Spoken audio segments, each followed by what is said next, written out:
Good morning and welcome to Essential Ingredients. I'm your host, Justine Reichman.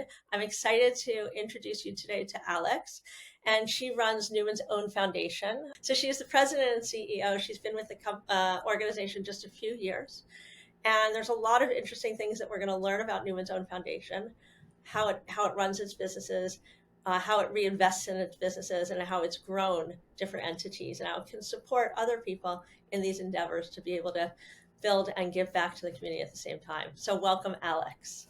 Thank you. Thank you so much for having me. Delighted to be here. So, Alex, I know you've been with the organization a few years, and I know that that was a journey getting there. So, why Newman's own foundation? Thank you so much. My overall personal mission in life is around equality of opportunity and ensuring that everybody, no matter the zip code of their birth, their race, their gender, has their abilities, has the opportunity to realize their full potential. So I've always worked in social impact except for a few years right at the beginning. I've always worked in social impact with Save the Children, the Clinton Foundation, MIT Solve. And I've always admired not only the mission of Newman's Own Foundation to nourish and transform the lives of children who face adversity, but also its unique model. So, unlike so many foundations and so many businesses, Newman's Own Foundation owns the food company, Newman's Own. And so all the profits and royalties from the sale of products, so think pizza and salad dressing and pasta sauce, all the profit and royalties from the sale of the product go to the foundation in service of our mission. So we're not sitting on a big endowment, we're not fundraising all over, but really the money comes from consumers, people who buy these products every day. This is kind of a really, I want to say, innovative way to run a business. I don't know that every single business either is aware of this, has figured it out. Um, I do find it more common to hear people make donations, but the way that this is set up really is very, I want to say, innovative and like amazing. And then it goes further because not only did you fund yours, you walk other people through that can join your group, which we'll talk about, to be able to do it for themselves. So I don't want to be evasive, but I'd love for you to, explain a little bit about from the beginning, not sort of Newman's own food. I want to, but you have these different companies and Newman's own foundation funds them by what you do. Was that how it started in the very beginning? Not quite. It did start. So it started with Paul Newman, the actor, race car driver. And when he was 57, he and his longtime best friend, A. Hotchner, that goes by Hodge, started selling salad dressing. And that was back in 1982, so 40 years ago now.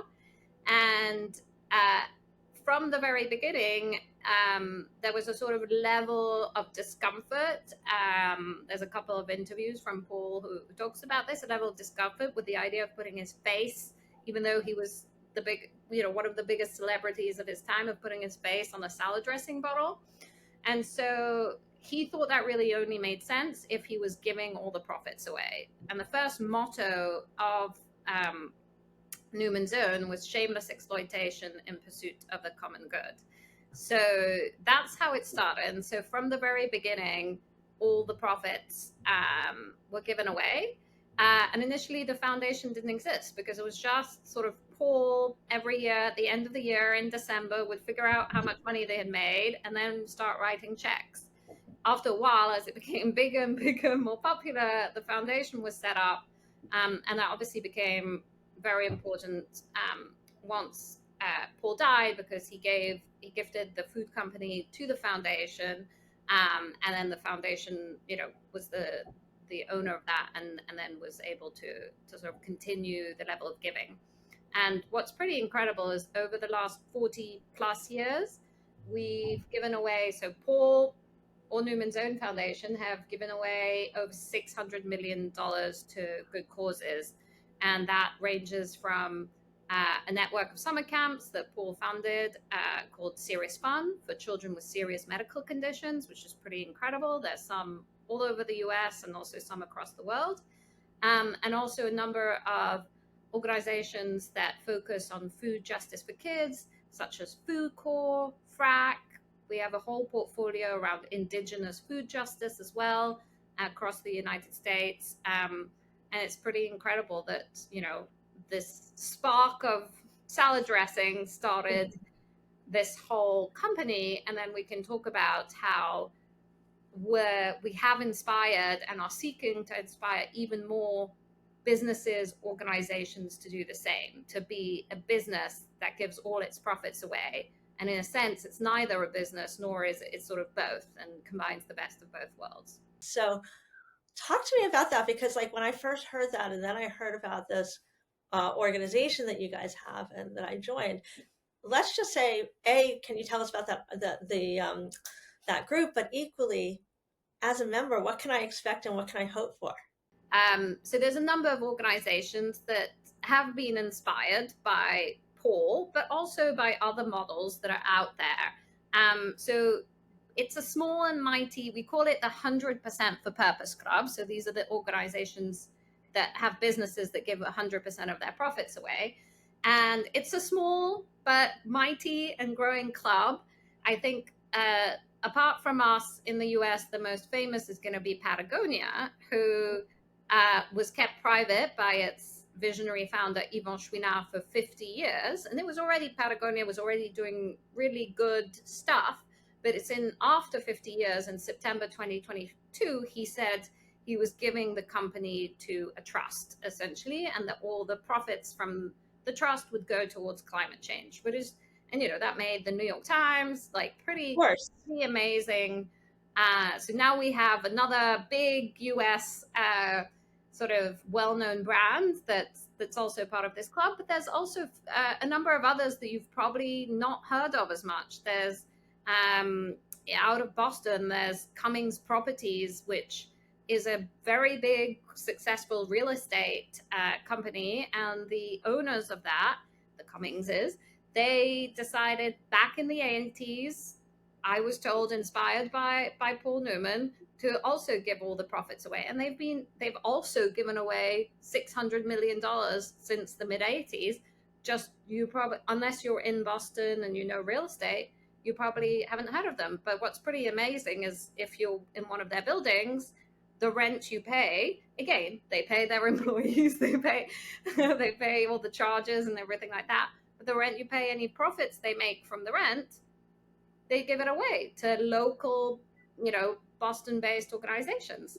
It's amazing, and it's an opportunity that I think to some seem kind of like a dream, right? Like, or kind of like this, like, how do you possibly do that? And I think we touched on it when I said, well, you still got to pay your expenses. And those were a few of the things, but I'd love for you just to talk to that person that's listening that might say, okay, if I'm doing this, okay, so do I get to pay my bills? Or if I take a salary, how do I know that I'm taking the right salary? Overall, the idea is not, if you want to have the great employees, you should pay them great salaries with great benefits, so Mm-hmm. that they want to stay with you, they want to do the best, they're bought into the mission.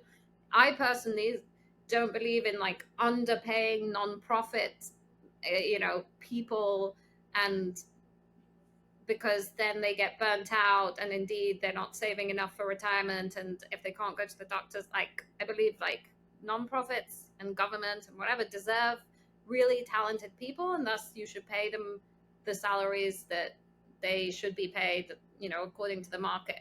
So I wouldn't say cut all the expenses to because if not, it's unlikely that your business will succeed, and then in the end you won't make a profit or no longer make a profit, and then this will stop. But I think the core difference is, instead of once you've paid obviously your suppliers and you've paid your employees and you've paid etc., what's left instead of it just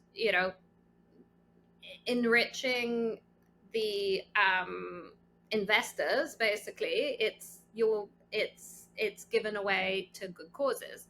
There's still, I think, a balance and a lot of questions of, say, if you're trying to finance an expansion, That was my next how question, much are actually, you, was but these are things that businesses have to, businesses which have investors always have to ask themselves that. How much dividends do we give to our investors versus how much do we reinvest in the business? You have a board, you have to make the case for how, your dividend is not going to be that much because we need to. So these questions are still remain and are still possible. But it's, and similarly, it's we're the shareholder, right? Newman's Own Foundation is the shareholder, and like, instead of it being a big private equity company or being a series of investors. And so the questions are still like, show us that this investment will yield growth and thus more profits over X number of years and make sense. which But ultimately allows investors you need to then be to clear invest in about. other things. Oh yeah, sorry. Go ahead.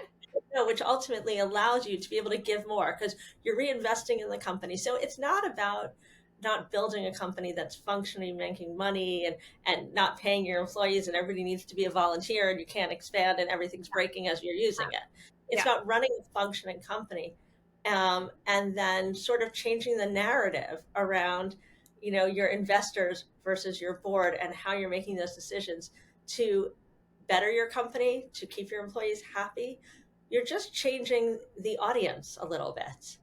yeah, and think of the foundation as which it is the sole shareholder, but as a shareholder, it's going to have similar questions to a regular shareholder. I think the difference is probably, you know, any most businesses in the US don't take VC funding. They're not like high, lots of expect that they're going to exit in 5 years at this multiple, et cetera, et cetera. I think that is the wrong comparison compared to any traditional businesses, which is either growing through bootstrapping or through taking out loans through banks or traditional lenders. Because if so much of, and especially maybe this is changing, the last few years of the tech VC bubble, maybe not. There's still a lot of money pouring into AI companies at this stage. Is none of these companies make a profit for a really, really long time, and millions of dollars are being poured into them, and most of them are making huge losses for any number of years or still making losses. But they're growing. They're just trying to grow really fast, capture market share, et cetera, et cetera. And so that's probably not going to work, because putting in 10 or 20 years of millions of dollars and seeing no profit is just, most people would say that's not the risk that we want to take, versus what is something that can make because the whole point is creating this profitable flywheel whereby you put, this is actually from Josh, one of the co-founders from Humanitics. He's talked about what is the philanthropic return. But what's interesting is that as far as we know, Paul and Hutch started Newman's Own with $40,000 of their own money, right? So Mm-hmm. that's $40,000 investment that ultimately yielded $600 million given away. Right. That's a massive return, right? On that, Huge.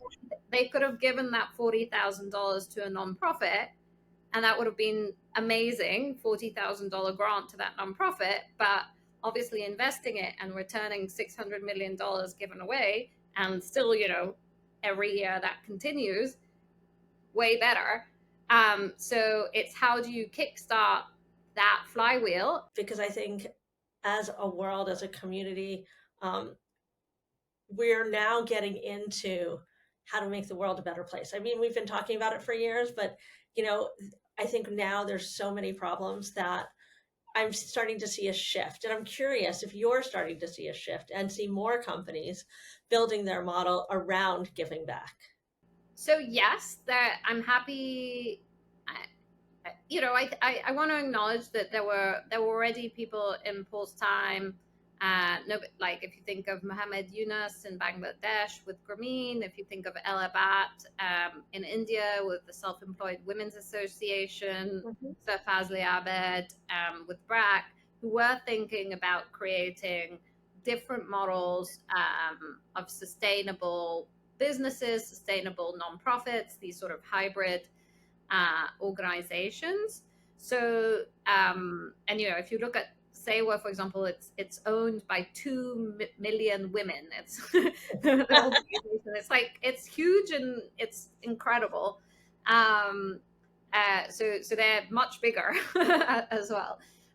So I want to acknowledge that even 40 or 50 years ago, there were people who were looking at these different models, but again, you could maybe, Count them on your hand.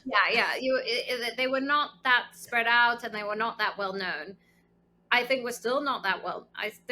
Every time I talk to people, do know in the U.S. when I talk to them, they do know Newman's, and they'll say, "I grew up with the salad dressing in my refrigerator," or "Yes, I buy the mango salsa," whatever they say. Um, but they don't usually know that we do give. Few of them actually know the story and know that we give it because we exist still in a sea of it's either business and corporations and big companies and either in the public markets or funded by different things, or it's nonprofits.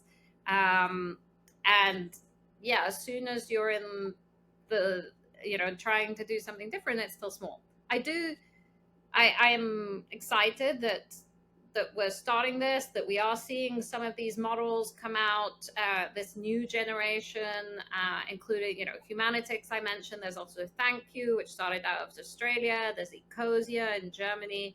So I am excited to see that there's some new-ish, like 10, 15-year-old companies um, uh, coming up and who've bootstrapped and had blood sweat and tears but have succeeded, are starting to succeed and are succeeding, are poised to grow, you know hopefully bigger than us. And I also am excited that there's some people who have been quietly doing this such as Cummings, but also Mozilla, the browser company, which is also owned by a nonprofit, who've been actually doing this for a really long time, but we don't really know about them. And so I'm excited about really trying to shine a spotlight onto this and figuring out what would make it easier both for all of us to do our jobs better, but also to inspire yet another generation of people, either to start these companies slash foundations, right? These different types of businesses, or an existing profitable business that is, owned by people who say, actually, yes, I still want to pay myself a good salary and pay my employees a good salary, but actually I don't need all the profits, and I'd rather convert that, instead of selling it to somebody else. Especially if I'm thinking about my retirement or things like that, I'm going to convert it so that it can continue being this great, business, but also I'm doing good in the world with it. So somebody listening today could be like, okay, I want to start a business and I want to do that. What are the three things that are like things that scare people right away, or things that they think are true but are not? Great question. I think you do need to make a profit. Like that's unavoidable, and that's hard enough, right? Like especially if you're just starting out, it's not obvious that you. So you have to be realistic that maybe it takes a few years where you are reinvesting before you make a profit to give back. Two, is a currently running joke within our group, of the champions, is it's the marketing of it being different and it being 100% for purpose is not obvious. Indeed, people don't believe you, or it's hard to explain it. It doesn't. there's so much, I think, partly victim of you could say Paul Newman with Newman's Own, it was one of the first social businesses, and so it inspired a lot of other people to use social good in their marketing, but without backing it up, right? What we would call greenwashing, right? And so the problem is nowadays, a normal consumer is like, I'm buying a shoe and it's gonna save the planet. I'm buying a dishwasher tablets and they're gonna save the planet.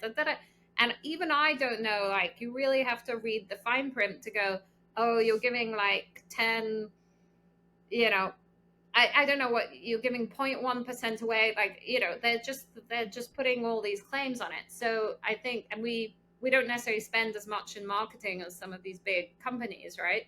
So I think that the marketing, to think that's truly going to differentiate you at the moment. And number three, I think we already touched upon it, but it's like, you can still pay your employees and you still should pay your employees good salaries, and you can still raise money. Just it's going to be harder, and it's going to be from sources, either it needs to be grant funding or it needs to be debt. But a lot of businesses, and obviously bootstrap, but a lot of businesses actually in the US, and these businesses are the ones actually creating jobs, they're not on. So stop thinking about equity, at least for now, until we've changed the financing system, and then maybe there's some equity things. But there's lots of different options for debt, and and hopefully also grants, and that's something that you can still access. Yeah, I think those are great tips, and it really breaks it down for the folks listening and viewing today. Because I think, there's so many questions, there's so many misconceptions and things that people don't think about. And as basic as just paying employees, like you're saying. So it's like, you got to run your business. You're not giving that up. You're not doing that. There's a way to do this where everyone can win. Everyone gets to make a salary. Everyone gets to, you know, send their kid to school and make sure that the food is on the table. But at the end of the day, it just means that you don't need all those profits at the end. And after you pay everyone and after you invest in your business to make it grow, you have those funds to be able to do so much good in the world.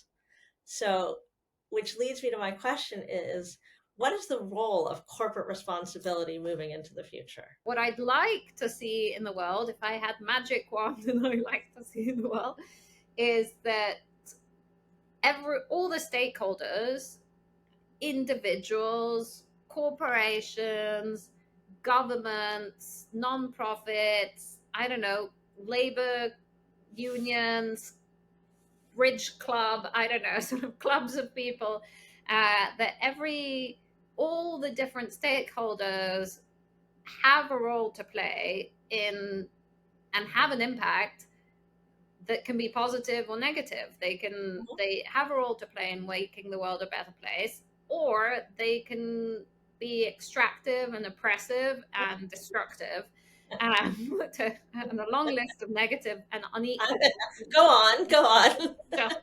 So, and I would like everybody to recognize that they are playing a role, and they should and could play a much bigger role that is doing good in the world. Because, as you pointed out, there are a lot of challenges in this world. There's still too much poverty, inequality, injustice. Again, the list goes on, and we all have a role to play. And it's really and corporations have an outsized impact in a lot of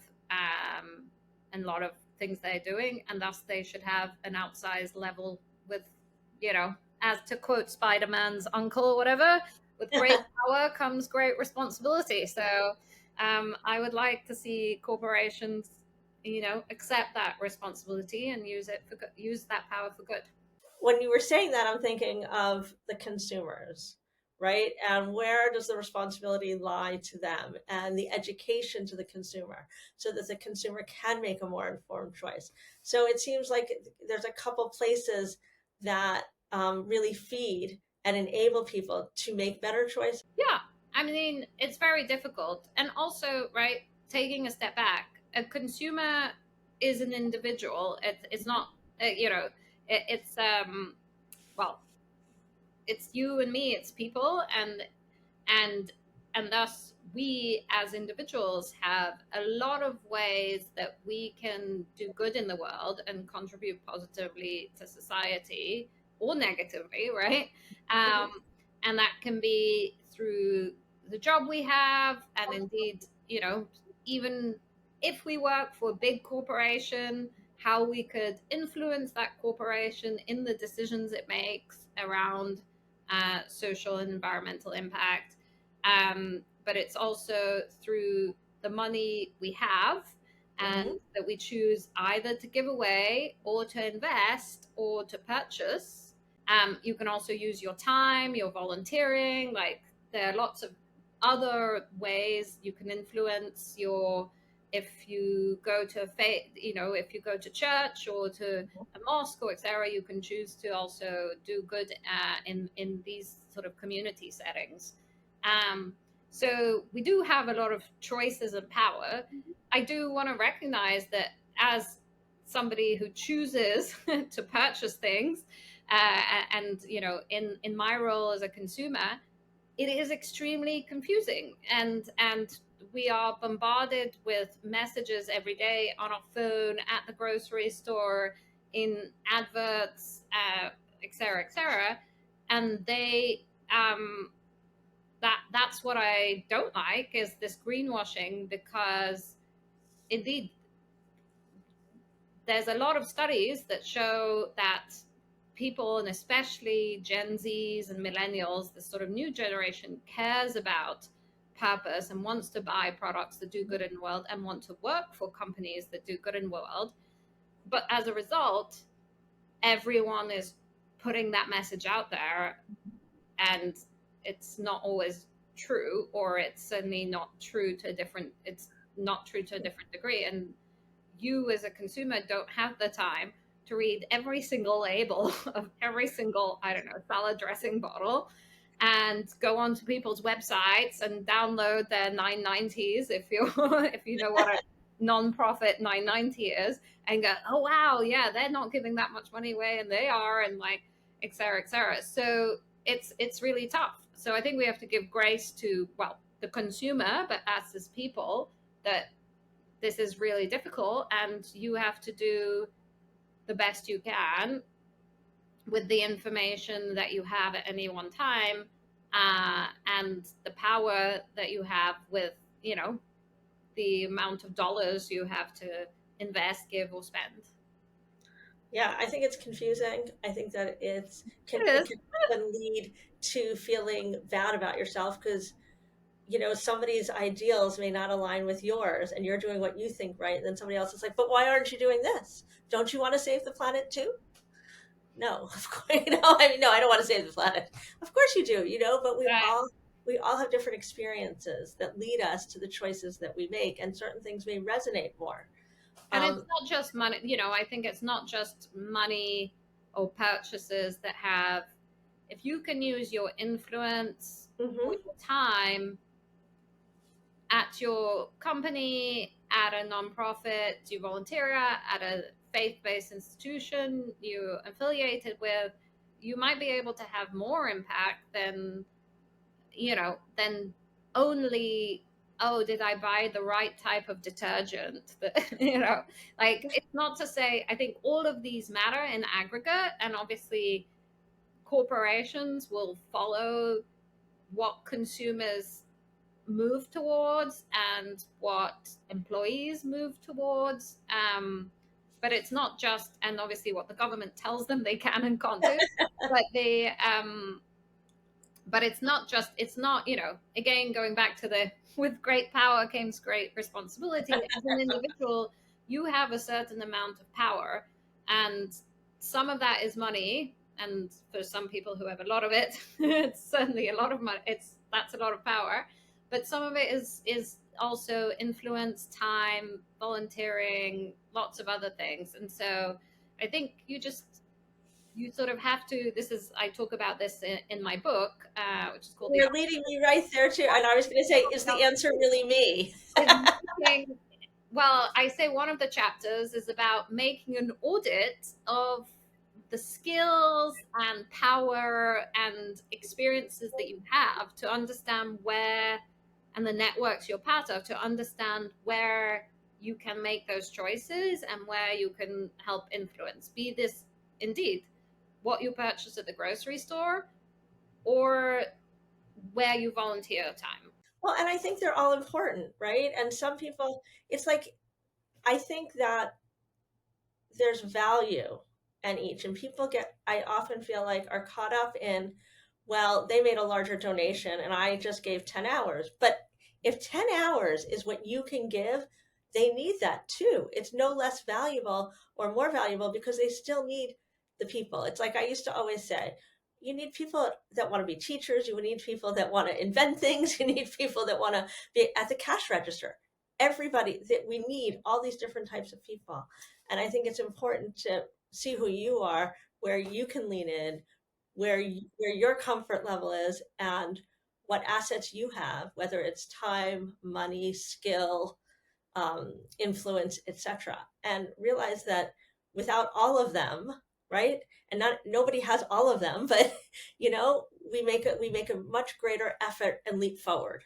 Yes, absolutely. And in fact, as much the small donations in the US make up more than sort of the larger, when we think of philanthropy, we think of the billionaires and the people with sort of names on the museums and all of that. But actually, the small donations, the small donations in aggregate, people are more generous, and they're also more generous in the percentage of their income. And just if we could break down, and we'll start with the 100% club, because then we're going to finish with how I am going to be the change. Yeah, so the 100% for Purpose Club, you can go on the website. I'm sure you'll send the link, but it's 100forpurpose.org. And that's for companies that are interested in joining in being part of this journey. Either you're already a company that gives 100% of its profits away, yay, excellent, or you're interested and you're curious about finding more about how you could do it too, either start or convert. And then just sign up for the newsletter, and then we'll be in touch. At the moment, we're hosting sort of quarterly calls, but we're building more content out and more ideas. And again, we're really trying to listen and hear what are the challenges, what would be helpful, how do we sort of really kickstart and accelerate this movement. That's the first thing. And then on the book, it's called The Answer Is You, a guidebook to creating a life full of impact.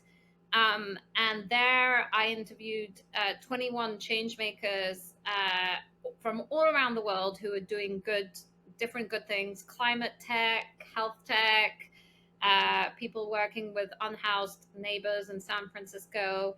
And I sort of was asking them why and how you got started, and what's your version of purpose, and how are you using your time and money. And through those sort of stories, I'm sharing sort of framework so that everybody can think about, can audit their skills and interest and power, can think about how they can start using 10% of their time and money to do good in the world, how they can find their purpose, and sort of define their mission, if you will.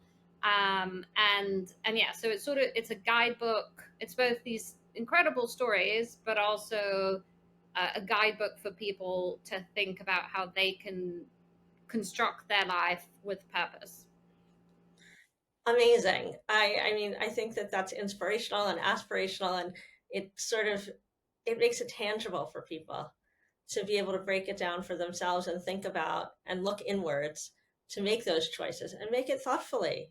Because I think everything, as you said before, is a choice. And we make those choices whether we're choosing how we want to live our lives, how we want to spend our dollars, what we want to do every day.